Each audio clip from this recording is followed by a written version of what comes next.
Hai, halo guys, kembali lagi bersama kami di channel TIK21. Berikut ini, Mimin bakal mengulas Elizabeth Báthory, salah satu cewek terkejam sepanjang sejarah. Tonton sampai habis ya guys. Dengan nama Báthory, yang ada di otak kita adalah band metal legendaris dari Swedia. Tapi, tahukah kamu kalau Báthory diambil dari nama salah satu wanita terkejam sepanjang sejarah? Ya, Elizabeth Báthory. Bahkan dirinya masuk dalam Guinness Book of Records sebagai wanita pembunuh dengan korban terbanyak. Dalam waktu 25 tahun, ia telah menyiksa dan membunuh 612 gadis muda. Dilansir dari kompas.com, Kontes Elizabeth Báthory d'Esquerdes adalah seorang wanita bangsawan dari keluarga Báthory yang berkuasa dan memiliki tanah di Hungaria dan Transilvania. Elizabeth Báthory tinggal dan besar di istana keluarga d'Esquerdes, Hungaria Timur. Terlahir di tengah keluarga bangsawan yang istimewa, Elizabeth besar dalam limpahan kekayaan, pendidikan, dan status sosial. Namun, menjadi bagian dari keluarga bangsawan, Elizabeth juga hidup dalam peraturan yang ketat. Elizabeth menikah saat berusia 15 tahun dengan Ferenc Nadasdy, putra dari Baron Tamas Nadasdy, juga dari Hungaria yang berusia 19 tahun guys. Pernikahan mereka dilatar belakangi tujuan politik. Dengan pernikahannya dengan Nadasdy, Elizabeth melahirkan setidaknya 5 anak. Nadasdy meninggal dunia pada Januari 1604. Di usia 48 tahun mereka sakit. Rumor pembunuhan berantai antara tahun 1602 dan 1604 beredar kabar di lingkungan kerajaan tentang kekejaman Elizabeth Báthory.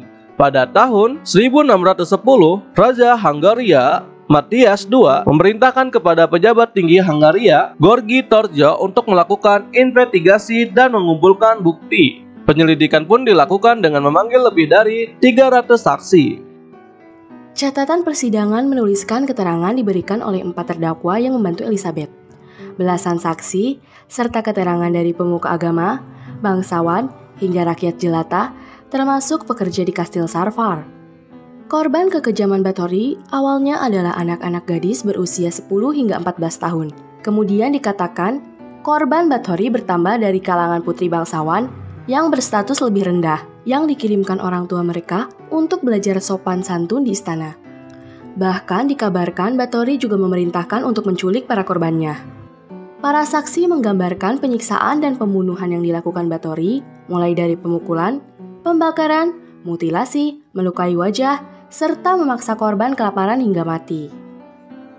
Elizabeth disebut-sebut juga melakukan kanibalisme. Pada tahun 1610, dikatakan penyelidikan yang dilakukan Torjo membuahkan hasil. Setelah ada saksi yang melaporkan melihat langsung kekejaman yang dilakukan Elizabeth bersama 4 pelayannya, Januari tahun 1611, persidangan untuk kasus Elizabeth Báthory digelar dengan dipimpin Hakim Agung Kerajaan Theodosion Syrmiensis di Sujulo dan 20 hakim asosiasi.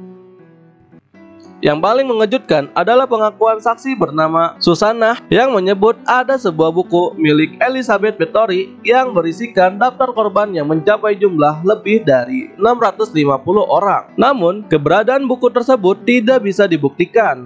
Meski ada 32 lembaran tertulis yang dibuat Báthory disimpan dalam arsip negara Hungaria di Budapest. Pengadilan menetapkan jumlah resmi korban Báthory adalah 80 orang. Setelah diputuskan bersalah sebagai pelaku pembunuhan ratusan orang, Elizabeth Báthory dipenjara di Kastil Kechtich dan ditempatkan dalam sebuah ruangan tertutup tanpa jendela. Hanya ada sebuah lubang yang digunakan sebagai ventilasi dan tempat memasukkan makanan. Duh, gak kebayang deh takutnya kayak apa. Elizabeth hanya bertahan selama 4 tahun di dalam penjara sebelum akhirnya ditemukan telah meninggal dunia pada Agustus 1614. Menurut salah satu laporan menyebutkan jika malam sebelum kematiannya, Elizabeth mengeluh kedinginan. Jenazah Elizabeth dimakamkan di gereja di Churchtest pada 25 November tahun 1614. Namun, menurut pengakuan sumber dari warga, makamnya dipindahkan ke makam keluarga di Eshed. Itulah beberapa ulasan Elizabeth Báthory, salah satu cewek terkejam sepanjang sejarah. Buat kalian yang ingin nungguin cerita-cerita yang lainnya, silahkan komen di bawah ya. Jangan lupa untuk subscribe, like, share, dan juga aktifkan lonceng notifikasinya ya. Sampai jumpa di video-video selanjutnya.